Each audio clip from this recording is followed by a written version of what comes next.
Hi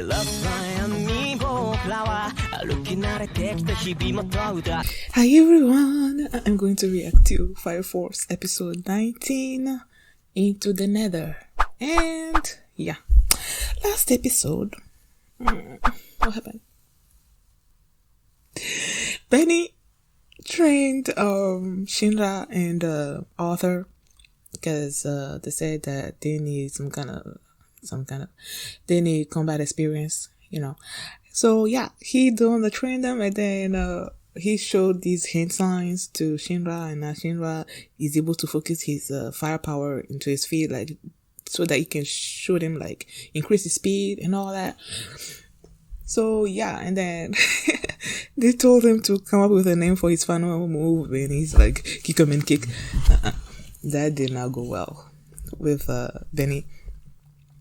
And yeah, that's what happened, right? I don't quite remember anything else. Oh, there was this conversation between the Joker and Victor, and I think was that last episode where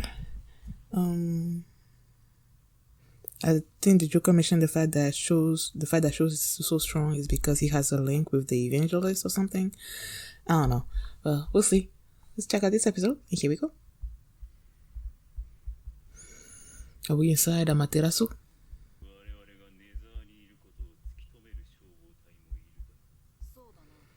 Be in the Nether?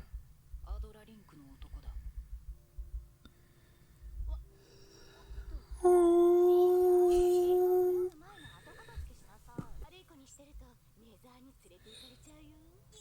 The Nether. And what is the Nether? That's what should. Ooh. Is that the form of hell? No.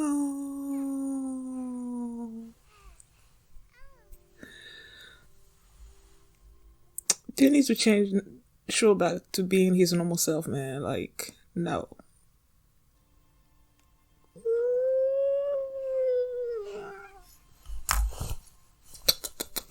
I love these two little kids, man. Like, you will. I believe in you.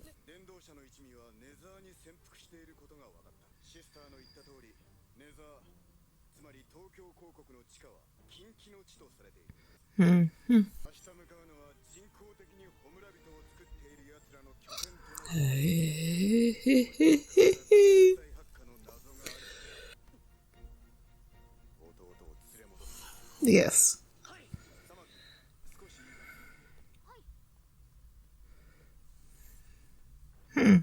Why, Tamaki? Oh my gosh. Who the heck is that? Who's that? Is something gonna happen to sister?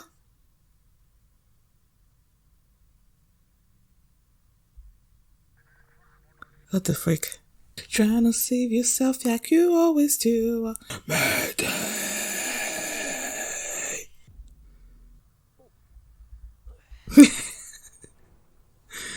Hey, what's gonna happen?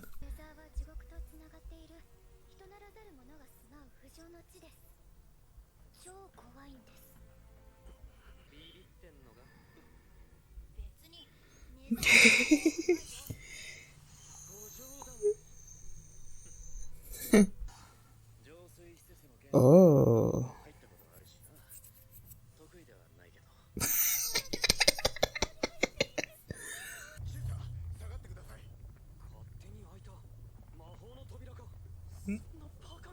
They're probably expecting you. Oh my gosh.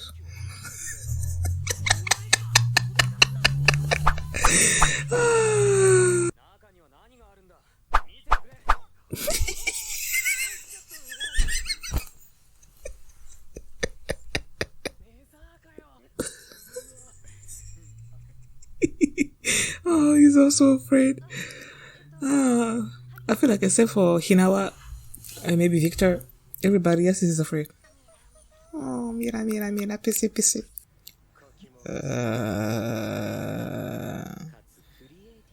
Man, I hate this guy. I hope Oh, he's the one that creates, like, makes doubles of people, right? Is he gonna make a double of some of them and try to cause?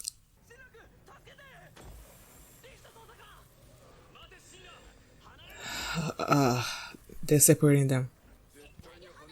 I knew it. I knew it. I knew it.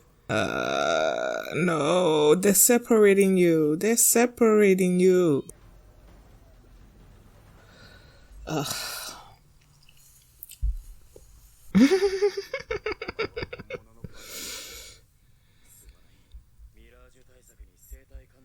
Oh.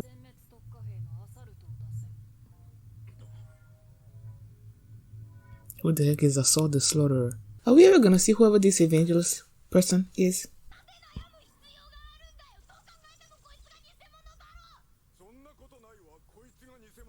Your voice.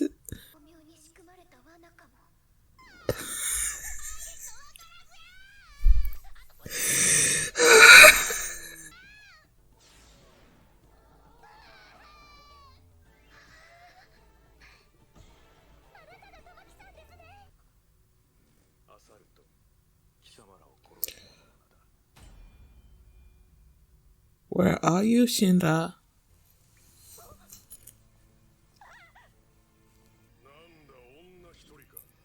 It's just a woman. You don't know who you're messing with.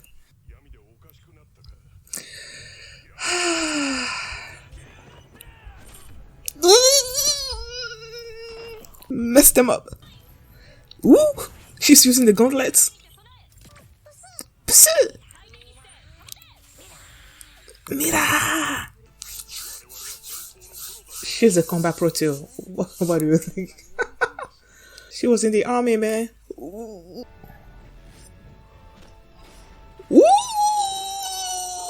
Teko.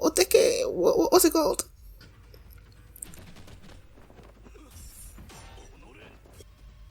Ooh, Need Face. Man, I love these Need Faces, man. Girl.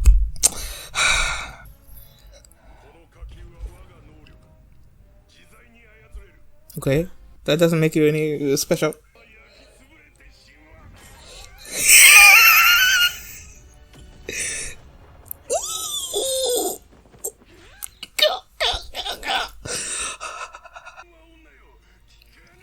Right.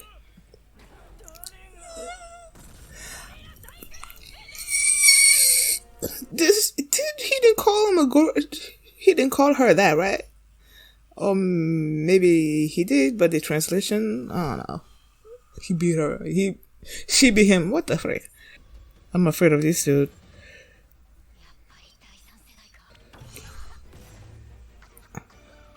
What was that? Is he making bullets out of?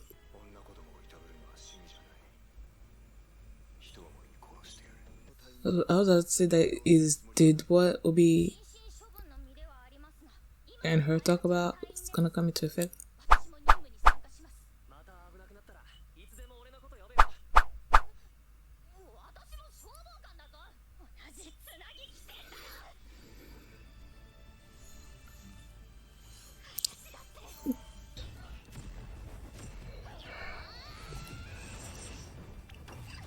Ah!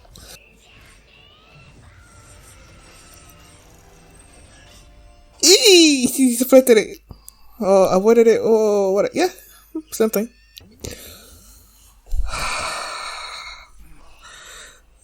Oh my gosh, is this for real? Is this for real?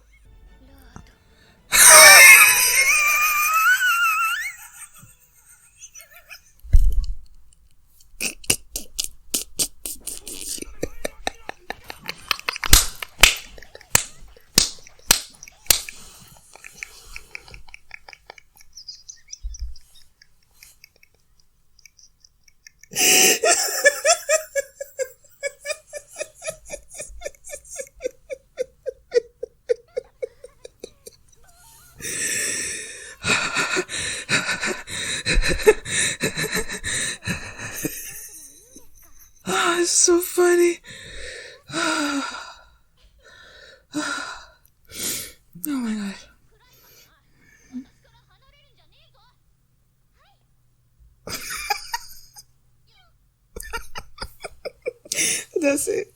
Oh my gosh, this is so funny. It was so funny.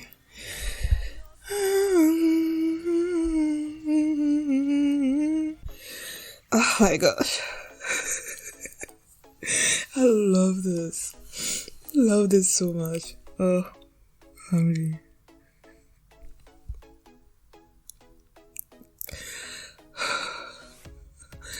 Okay, they start this episode with Show in his seat and with that girl behind him, and then those people came and they're like, it's only a matter of time before a company finds out where they are, and they're in the Nether, which is their form of hell, I guess. And then they showed this backstory of, and first Show said that he knew that it was gonna be Shinra that comes for him, right, for them. And then they showed this little backstory of this scene with Shinra showing the mother, and then she like reading something. The mother like clean up your room, and he doesn't want to. And then until they mentioned the Nether, and then he got up quickly and got into the show. I know I've said this before, but I really don't like to see family fight, or brothers, whoever, family fight each other, and to see how close they were. Like seeing Sho just like hold on to Shinra's little finger, and I'm like, they have to find a way to bring him back to his senses. Like, I don't want to let that evangelist person win and turn Sho against his brother. Like, definitely. So yeah, they have to find a way to bring him back. And then they said, okay, they are in the Nether, so we're going. All their reactions when they mentioned the Nether, they're trying to, most of them, they show their fear into going into the Nether. But then you have Vulcan, who's like, oh, I've been to the Nether before, but he kept repeating the fact that, I don't quite remember what he said, but when he repeats that, you can tell that he's also afraid into going into the Nether. But whatever, they all went into the Nether, and then Yona, when they mentioned Yona, when Sho mentioned Yona, it's like, tell Yona to make preparations or something or other. I'm like, I remember Yona being the one that turns their people and make you look like this person to cause chaos. So when Yona shows up, and then you had another person with him, and then they made this smoke, and I knew that he was gonna transform other people and just look into our members and trying to cause what's chaos. Yeah, that's the word that he usually uses. So he used the smoke and then his power to separate all of them. So you had Tamaki and the sister going one way with another member of the organization that looks like Tamaki going one way. I think Shira went another way. You had Maki by herself. You have Vulcan and Obi together. We didn't see anything about Hinawa, right? I wonder if Hinawa and Shira are together or if they're both separate. Either way, they're separated. Now you have when Maki by herself, right? And she was afraid, and then that dude with the big boulder, the fire boulder, and then the Mirage person. I believe is it the Mirage person? Or somebody else? Well, it was a lot of them. I feel like it's the Mirage guy that created those extra people. Either way, they were together, right? And then you're about to face Tamaki, and the guy is like, oh, it's only a woman. I'm like, yo, you don't know who you're messing with, man. Did she like got her teke whatever, the gauntlet thing is up, and then Pusu went into one and the Mira went into the other and did the fight. Oh my gosh, I knew she was gonna beat them, man, because Maki, she's amazing. She beat them up. And then you have Tamaki. You have Tamaki and sister and the other one. I'm like, okay, how can the sister not figure out who was who? You clearly have Tamaki with her own voice right next to you, and then you have the other one that has a man's voice. Like, that right there should tell you who's who. And then Tamaki shows her powers with the ears and all that. The other one can do it, and she's still like confused, like I don't know. And then it has to be until after she does her lecherous whatever thing that she can figure it out, like for real. Okay, so that happened, and she figured out who was who. And then this guy shows up that show was calling Assault the Slaughterer, and they mentioned the fact that with him he can, like, let's say, like, kill all the members of the Eight, that they might not need the others. So I'm like, okay, this guy must be super powerful. And then his thing was like he's making, I guess, bullets out of his fire, I guess, and he launches it at Tamaki. It gets her. And then she thinks back to when Obi pulled her to the side before they went into the mission. When he pulled her to the side and they showed her the conversation, like, do you still want to go with us? Because technically, you're still not. She's still not like a. Is she part of the Eight? No, she wasn't part of the Eight. She was part of the First, right? And then after they suspended her, she came to the Eight. So we're like, do you still want to go with us and all that? And she's like, yeah, I'm still a fire soldier, so I'm gonna go. And after Shinra tells her that if she's in trouble, she can just call out to him. And the Maki is like, I'm still a fire soldier, I can do this by myself. And then they were fighting.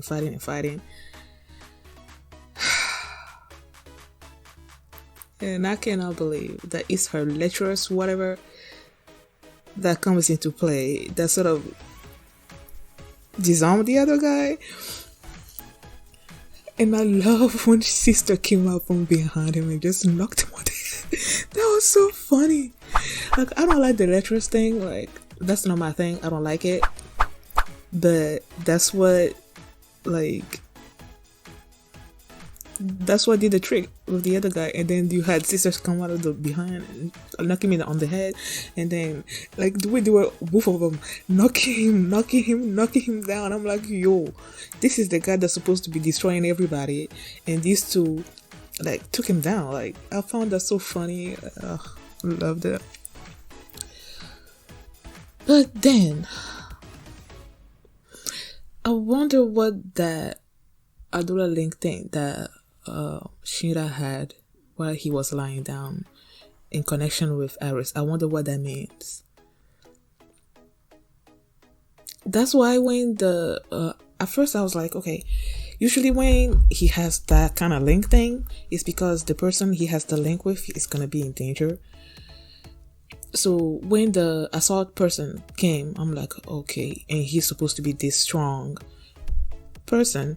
So I'm like, okay, so sister is gonna be in danger here, and probably Shinra's gonna come in and save the day, but that's not what happened. So I wonder what that link thing is. Like, what does it mean? I want to understand, but I don't. This episode, I don't. Okay.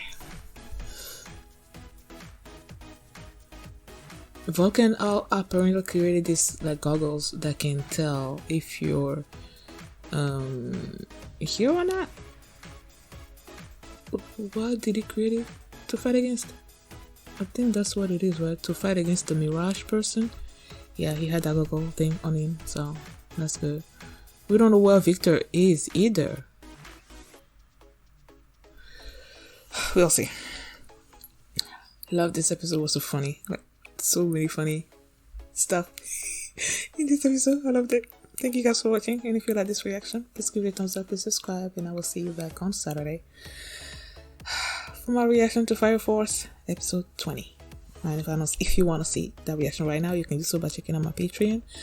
And yeah, I'll see you next time. Bye.